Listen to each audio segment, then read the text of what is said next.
internautes, bonsoir. Nous sommes ravis d'être avec vous ce soir pour ce premier numéro de notre tout nouveau produit, le Ciel Catholique. Dans la même dynamique que votre capsule hebdomadaire Cielka News, le Ciel Catholique est une émission débat entre professionnels du droit et autres acteurs majeurs de la société civile et économique. Le but ultime du Ciel Catholique, à l'image du Cielka News, est d'amener le droit aux citoyens et usagers de la justice afin de leur permettre de connaître leurs droits et devoirs, toujours pour l'amélioration et l'avènement d'un monde plus juste et meilleur pour tous. Alors commençons donc par un exemple très simple. Je suis Madame X, consommatrice, et je commande en ligne sur Internet un joli sac à main Louis Vuitton. Ah, on fait de la pub pour Louis Vuitton. Alors, à la livraison, il s'avère qu'en lieu et place de sac à main Louis Vuitton, je reçois tout à fait autre chose qui n'a rien à voir avec le sac. Et mieux est estampillé autant pour moi, Louis Vuitton. Louis Vuitton. Alors, dans une situation pareille, aussi cocasse que loquace, quels sont mes droits? Pour ce faire, je suppose que vous l'avez bien compris, ce premier numéro, nous débattrons des droits du consommateur dans la vente en ligne et la vente à distance. À cet effet, nous recevons pour vous, Maître Camara. Bonsoir Linda, bonsoir chers internautes. Alors que vous connaissez certainement déjà, avocat associé au sein de Cielka, également avocat en droit des affaires. Nous recevons également sur ce plateau pour vous, docteur Édouard. Pour la toute première fois. Effectivement. Alors, avocat associé également au sein de Cielka et docteur en droit pénal des affaires. Mademoiselle Sandrine Ekra, ça va? Oui, ça va. Alors, merci d'avoir répondu également à notre appel. Madame Ekra est juriste senior au sein de Cielka et spécialiste également du contentieux des affaires. Alors, merci, chers invités. Merci, Linda. Plaisir. Merci de nous avoir invités. C'est un plaisir partagé. D'accord. Alors, mademoiselle Ekra, dites-nous donc, quand on parle la notion de vente en ligne ou vente à distance selon la loi sur la consommation. D'accord, merci Linda déjà pour cette belle question. La vente en ligne ou encore la vente à distance, c'est tout simplement une vente qui se fait hors de la présence du vendeur et de l'acheteur. Et ces personnes-là vont utiliser des techniques de communication à distance pour conclure leur contrat de vente. Tout simplement les ventes qu'on a l'habitude de faire, ça peut être sur les réseaux sociaux ou bien via un site internet. C'est ça la vente en ligne, tout simplement. C'est très clair. Oui. Je vais peut-être ajouter deux mots. On dit simplement que effectivement, la vente à distance s'inscrit dans un cas plus global, ce qu'on appelle le commerce électronique, le e-commerce. Voilà. Et on va approfondir tout à l'heure, je vais les détails. C'est l'avantage d'avoir un docteur sur le plateau. Alors, mademoiselle Ekra, dites-nous donc, que doit contenir réellement une offre en ligne? D'accord. En termes de conditions générales, voilà. Exactement. Une offre en ligne, tout simplement, doit d'abord contenir des informations sur le vendeur. Le vendeur qui décide de vendre en ligne doit pouvoir nous donner des informations sur son identité, éventuellement des informations, un contact téléphonique sur lequel on pourra éventuellement le joindre. Et puis, surtout, il doit nous donner une adresse où on pourra le localiser. En plus de ça, lorsque vous décidez de vendre en ligne, il faut nous donner les caractéristiques du produit que vous mettez en vente. Pour un exemple tout simple, vous avez un sac à main que vous décidez de mettre en ligne. Vous pouvez nous donner au moins la matière du sac à main, nous donner peut-être la largeur, les longueurs, la contenance du sac à main, des informations basiques, mais qui permettent au consommateur d'avoir une idée précise du bien qu'il achète. Le plus important aussi, c'est de nous donner le prix auquel vous décidez de vendre. On a besoin d'avoir une idée du prix de vente. En dehors de tous ces éléments basiques qu'on pourrait éventuellement retrouver, il faut nous donner aussi les modalités de paiement. Les modalités de paiement. Est-ce qu'on paye à la livraison? Est-ce qu'on paye au moment où le livreur vient nous donner ce paiement à la livraison? Ou est-ce qu'on paye par paiement mobile qui peut s'avérer? Vous pouvez nous donner tout ça dans l'offre de vente. En dehors de ça, évidemment, Il y a les modalités de paiement, comme j'ai déjà dit, en dehors des modalités de paiement, il y a aussi la disponibilité de l'offre. Le produit est vendu pour une période de temps à ce prix-là.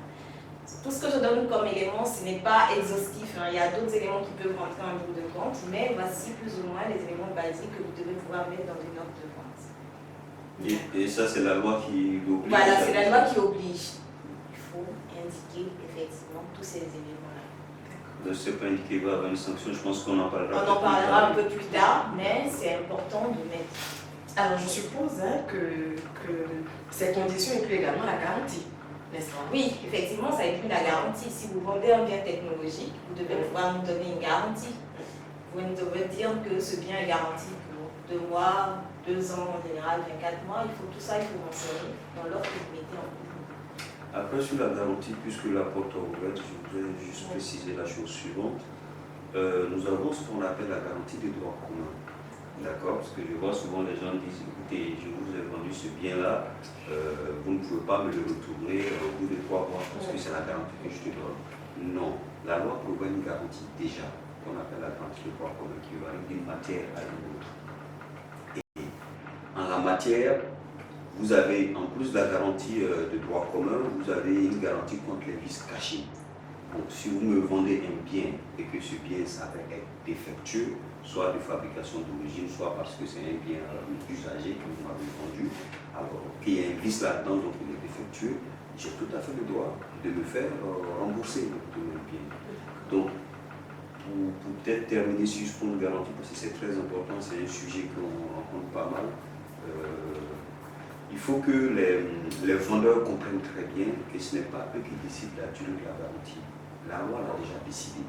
Donc, ça ne sert à rien pour eux de dire, écoutez, votre garantie est de 3 mois, je ne vous paie rien. Si vous faites ça, alors maintenant, il n'est pas là aujourd'hui avec nous, mais avec Sandrine, ils vont vous amener au tribunal et vous allez être condamné à payer des dommages et intérêts en plus de plus loin. Alors, chers vendeurs, j'espère que vous avez bien pris note de cette partie. Alors, les camarades, ma prochaine question était pour vous. D'accord, très bien. Alors, dites-nous donc, avez-vous été déjà confronté à une situation où vous commandez un article et à la livraison, vous constatez que ce qu'on vous a livré n'a rien à voir, alors là, pas du tout, avec votre commande. Dites, donnez-nous quelques exemples. Comme ce qui est arrivé à Madame X, entre Louis Vuitton et Vuitton. Non, personnellement, je ne suis pas très fanat d'achat en ligne. Donc ça ne m'est pas encore arrivé, mais je vois des situations cocasses. Et la seule chose que je voulais peut-être dire sur ça, parce que c'est devenu la panacée, les ventes sur Facebook. Avant Facebook, nous à l'époque, on avait eBay. Je ne sais pas si vous connaissez eBay, mais ça existe toujours. eBay, c'était le truc. Quoi. On faisait des ventes aux enchères, des ventes en ligne, tout mettre en ligne là-dessus. Et donc, ça reste un phénomène très populaire qui vient avec, on va dire, ces implications nouvelles. Donc, il faut que nos amis vendeurs et consommateurs sachent que ce n'est pas parce que vous êtes derrière un écran d'ordinateur que vous pouvez faire tout et n'importe quoi. Ce n'est pas parce que c'est une vente à distance que vous pouvez faire tout et n'importe quoi. Parce que la loi s'applique d'abord de façon commune et rigoureuse à cette transaction-là déjà. En plus de cela, comme le législateur sait que certaines personnes profitent de ce qu'ils sont derrière les écrans pour faire n'importe quoi, il y a mis des sanctions, donc des sanctions pénales très fortes, dont on pourra nous parler tout à l'heure, mais également d'autres sanctions, d'autres pécuniaires, etc. De l'exemple que Sandrine donnait, parlant de celui qui fait la vente par rapport au délai, non, par rapport plutôt aux indications de l'adresse et notification et tout. Avec la nouvelle loi sur la consommation, si vous n'avez pas donné certaines informations d'identification, vous allez voir que votre sanction va être plus lourde en termes d'amende ou de délai de rétractation, etc., etc. Donc, je n'ai pas encore été victime de cette situation. Je suis désolé que vous ayez reçu un sac de Vuitton, un sac de Vuitton, parce que c'est très beau, mais on ne sait pas.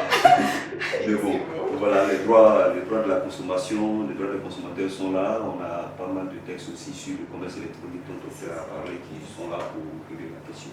D'accord. Mademoiselle Eka, vous voulez ajouter quelque chose? Oui, je voulais ajouter quelque chose. Moi, je commande beaucoup en ligne. Ah. Je commande beaucoup en ligne et j'ai été victime de ça. Oh. ça, c'est-à-dire que le vendeur, il a une belle photo qu'il poste sur Facebook, vous voyez le produit. Et quand le livreur vient vous livrer le produit, ça n'a rien à voir. C'est même pas conforme à ce que vous avez voulu acheter. Donc du coup, si vous êtes très prudent, en général, vous demandez au livreur de patienter, vous regardez s'il vend le produit. Et si ce n'est pas conforme, vous lui dites par exemple, oh, moi je ne paye pas ça parce que c'est pas ce que j'ai commandé. Mais il peut arriver des situations plus dramatiques que ça où vous avez pris le produit et puis finalement, c'est pas ce que vous avez demandé et que le vendeur vous dit non, moi je ne l'échange pas, je ne pense pas. Alors, mes camarades, que devait être l'attitude du consommateur dans ces cas-là? J'ai vu que Dr. Blair... Oui, voilà, je pense que...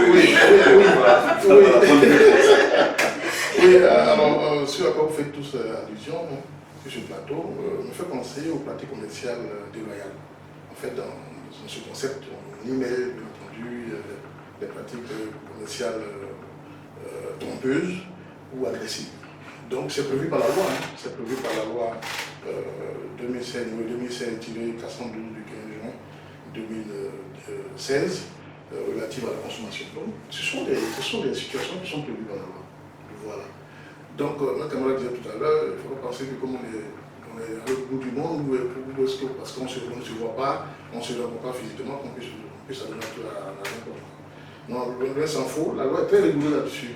Et le texte que je viens de citer est très clair là-dessus. Ça peut vous valoir une pénalité, une peine d'emprisonnement et à l'affiche également une amende. Voilà. D'accord. Alors, mes camarades, je reviens sur ma question. D'accord. Quelle devait être l'attitude du consommateur dans ces cas-là? Ah, écoutez, donc, Sandrine a parlé de l'hypothèse moins dramatique qu'elle a vécue, où vous pouvez retourner simplement le bien et vous faire payer. Mais également, il y a donc l'hypothèse qui peut être dramatique où, voilà, ce n'est pas juste un sac que vous avez acheté, c'est peut-être un véhicule, je ne sais pas, quelque chose de beaucoup plus cher. Et voilà, vous ne pouvez pas faire autrement que de vous faire rembourser. Dans ce cas-là, vous devez saisir les juridictions, les tribunaux sont là pour ça. C'est compliqué de prendre un avocat, ça coûte cher et tout. Mais il y a aussi des associations de consommateurs qui peuvent s'organiser pour des situations comme celle-là, pour pouvoir défendre les droits des consommateurs. Je fais un clin d'œil à mon ami Marius Comoy, qui travaille pas mal avec ses équipes là-dessus. Je lui avais d'ailleurs suggéré à l'époque de regarder dans quelle mesure CLK, donc toujours notre approche citoyenne, nous pouvons les appuyer. Bon, c'est vrai que nous ne sommes pas une équipe de 100 avocats, mais pour certains dossiers, ayant prêté serment de défendre la veuve de l'orphelin, Mademoiselle Eka pourra s'occuper de régler ses comptes. Mais même, savez-vous qu'on assiste à des situations où les vendeurs vont jusqu'à nous dire qu'il n'y a pas de possibilité de retourner l'actif ni de se faire rembourser. Non, c'est pas possible. Pas possible. Non, en fait, c'est pas ignorant, je le dis. Ma camarade l'a mentionné tout à l'heure. En matière de vente, il y a ce qu'on appelle les garanties légales. C'est ça, c'est prévu par la loi. La garantie des risques cachés, c'est prévu par la loi. Et en dehors de cela, il y a les garanties d'usage. D'usage, c'est-à-dire en matière commerciale, effectivement, le vendeur doit la garantie de conformité à l'acheteur. Ça, c'est clair. Et je pense que c'est même le prix par la loi. La loi prévoit cette hypothèse de pouvoir retourner le produit qui est défectueux ou qui ne correspond pas au désirata de l'acheteur. Donc c'est pas évident ce que je dis. Oui, absolument. Et là, je prends docteur Homo. À côté de la situation où vous pouvez avoir des vices cachés dans le bien, vous pouvez avoir un bien qui est tout simplement par votre goût. Vous avez cru que ces téléphones-là, ils vous feraient plaisir. Au bout de 1 ou 2 jours, vous vous rendez compte, non, c'est pas tout à fait ça. C'est comment vous ne voulez pas. Alors j'imagine que localement, dans nos pays ici, le bonhomme va dire, mais écoute, tu achètes ou tu achètes. Voilà. Or, selon la loi, il a acheté, et si c'est une vente en ligne, il a un délai de rétractation. Il a un délai de rétractation, on peut sans doute pouvoir vous indiquer, mais ce délai varie selon qu'il a indiqué son identité ou pas. Oui, je rebondis là-dessus. C'est bien ma prochaine question. Alors, dites-nous sur la loi, sur la consommation, de quel délai dispose l'acheteur ou le consommateur pour faire retour échange ou remboursement d'un produit ou d'une marchandise non conforme à sa demande, surtout sans que celle-ci ne fasse objet de pénalité? Oui, alors, merci de la question. Alors, il faut comprendre que effectivement la situation varie selon que le vendeur a fourni ses références, son identité, les informations sur le siège social, son entreprise, tout ça, à la vente. Et la situation où, effectivement, on n'a même pas d'informations. Bon, dans la première hypothèse, je prends le cas où, effectivement, il a fourni les informations sur son identité, son siège social, les coordonnées, son adresse géographique, en ce moment-là, l'acheteur dispose de 10 jours. 10 jours ouvrables à compter de la livraison. La livraison du produit ou de l'exécution de la prestation de service. 10 jours, vous prenez un retour. Si vous n'êtes pas satisfait, vous retournez. Voilà. Alors, maintenant, dans l'hypothèse où on n'a pas d'informations, parce que ça arrive, sur les échanges en ligne, les ventes en ligne, on n'a souvent pas d'informations. En ce moment-là, la loi donne un délai suffisamment conséquent donc à l'acheteur pour pouvoir faire des recherches et pour pouvoir le localiser et l'identifier. En ce moment-là, le délai de 10 jours est reporté à 3 mois, ce qui est tout à fait normal, hein, parce que ça prend du temps d'identifier quelqu'un, rechercher quelqu'un sur Internet, c'est pas donné. Voilà. Donc, 3 mois, lorsqu'on n'a aucune information sur l'identité du vendeur, sur sa localisation géographique. C'est 3 mois. Alors, ce que j'ai ajouté, c'est que dès l'instant, donc dans le délai de 3 mois, dès l'instant où l'acheteur parvient à l'identifier, à le localiser, le délai de 10 jours commence à courir, c'est-à-dire que le temps de recherche est interruptif donc, du délai de prescription de 10 jours. Voilà. Donc, dès l'instant où vous avez des informations sur son identité, le délai de 10 jours commence à courir. D'accord. Voilà. Donc, en résumé, on a un délai de 10 jours qui peut être prolongé à 3 mois selon le cas. C'est-à-dire, si on n'a pas d'informations sur le vendeur, il est prolongé à 3 mois. Bien sûr. Et le retour, il faut le préciser, c'est un retour sans pénalité. Mademoiselle, vous voulez ajouter quelque chose? Non, je voulais juste ajouter, mais Dr Eva l'a dit, c'est juste au niveau du retour. Les frais de retour sont à la charge de l'acheteur. Voilà, c'était ce que je voulais ajouter. C'est qui est logique. Oui, c'est qui est logique. Alors, moi, je voulais peut-être répondre à une question qui avait été posée premièrement, sur laquelle j'ai pas été totalement compris. Lorsqu'on disait que si vous avez affaire à une situation comme la situation de Mme Louis Vuitton, vous pouvez saisir le tribunal. Mais à côté de cela, vous avez des services de police spécialisés dans la cybercriminalité. Et donc, vous, dans votre cas, bon, je suppose que c'est vous,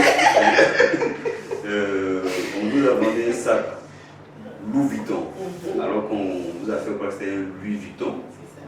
Et donc, on vous a pris de l'argent. Et ce n'est pas le bon produit, c'est pas très loin d'être une petite escroquerie, ça. Voilà, parce que c'est quoi l'escroquerie? L'escroquerie, c'est distraire la fortune de quelqu'un par des manœuvres frauduleuses.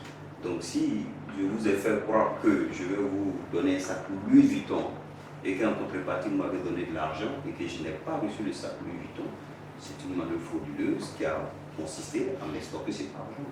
Donc, je peux saisir ces services de police-là qui a les compétences nécessaires pour localiser ce bonhomme-là avec sa page Facebook ou whatever. Mais ils sont équipés pour pouvoir les localiser. Donc ça peut être une alternative aussi pour le consommateur frustré que d'aller voir un avocat et aller à la police. Voilà. D'accord. Alors, chers invités, il y a un phénomène atypique qui se passe au niveau de la vente en ligne. Depuis un bon moment, je ne sais pas si l'un d'entre vous l'a vécu, c'est le phénomène du inbox pour le prix. Vous en savez quelque chose? Pas moi. Docteur? Mademoiselle Ikra? Ah oui, bien sûr. En général, le prix, vous voyez en post sur Internet, sur Facebook en général, où le vendeur il a mis un produit qui vous intéresse, mais il n'y a pas le prix. Il n'y a pas le prix. Et donc, vous lui mettez un petit commentaire, vous lui demandez, vous vendez à combien, et il vous dit. Il faut que vous le voyez en messagerie privée parce qu'il ne veut pas mettre le prix en fait au vu de tout le monde. Donc il vous écrit en inbox pour vous donner le prix de la marchandise. Parfois il ne vous répond même pas, mais parfois il vous donne le prix. Moi j'ai l'habitude de demander directement au vendeur, est-ce que le prix c'est à la tête du client? Parce que je veux savoir, normalement vous mettez votre offre, vous devez mettre la marchandise, vous devez mettre le prix de vente. Mais là on n'a pas le prix de vente. Est-ce que le prix est à la tête du client? En général, il ne vous répond pas ou bien vous trouve agressif. Bon, après là, les choses s'arrêtent là. Parfois, Ils vous donnent, ils ne vous écrivent même pas, c'est-à-dire qu'ils ne vous répondent pas, vous êtes là pendant 2 ou 3 jours, 4 jours, et un matin vous entendez bonjour madame, vous m'avez contacté pour ça. Mais ils ne vous donneront pas le prix pendant un bout de temps. Donc je ne sais pas si c'est une nouvelle technique de vente qui consiste à faire booster sa page Facebook en raison de nos nombreux commentaires, ou bien c'est juste pour ne pas donner le prix au vieux de tout le monde et pouvoir Non, c'est ne pour pas vendre faire la tête jouer du la client. concurrence. C'est pour vendre la tête du client. Ah oui. Hein? Non, moi, en fait, il faut comprendre que dans ce cas de figure, il ne s'agit pas d'une offre en réalité. Hein. Le texte est très clair, sur ce point. Il s'agit de pourparlers, des négociations. On considère ça comme une négociation de pourparlers en vue de conclure. C'est-à-dire à ce stade-là encore, dès l'instant où vous n'avez pas le prix, on ne considère pas cela comme une offre. Ce n'est pas une offre parce qu'on ne connaît pas le prix. Le prix doit contenir une offre. Enfin, l'offre doit contenir un prix ferme, connu, qui est connu du consommateur. Alors, en l'absence de prix, on considère cela comme des négociations. Il y a cette approche-là, mais il peut y avoir cette autre approche. Oui. Cette approche est tout à fait civiliste, hein, c'est le docteur qui peut parler, mais il y a une autre approche aussi. Nous avons une réglementation sur le prix. D'accord? Cette réglementation oblige le vendeur à afficher le prix. Voilà. Les prix doivent être affichés. Exactement. C'est une obligation légale. Donc si vous allez dans un magasin, qu'il soit un magasin virtuel en ligne ou un magasin physique, vous voyez un produit qui est mis en vente, si le prix n'est pas affiché, normalement les agents du ministère du Commerce qui sont chargés de faire respecter cette réglementation-là peuvent vous infliger des amendes et des sanctions encore. Donc il y a l'approche civiliste que le docteur vient de donner qui peut consister à dire ce n'est pas une offre, donc je passe mon chemin. Mais aussi il y a l'approche réglementaire qui consistera à dire non, vous n'êtes pas conforme à la réglementation du commerce, donc vous faites sanctionner. Alors Sandrine, tu es en train de me dire tout à l'heure, après tout ce que tu es en train de dire et avec les internautes qui nous suivent, que tu ne peux pouvoir assister sur Facebook, parce qu'ils vont t'identifier là. Ils vont dire, ah donc elle est avocate, on peut nous poursuivre. Mais bon. Ah, si ça peut les aider à changer, à faire les trucs correctement, c'est très bien. Alors ensemble, chers vendeurs, j'espère que vous avez bien compris. Nous vous prions de bien vouloir mettre fin à ces pratiques. Lorsque vous mettez une offre en ligne, veuillez y afficher le prix, parce que ça y va de la loi sur la consommation.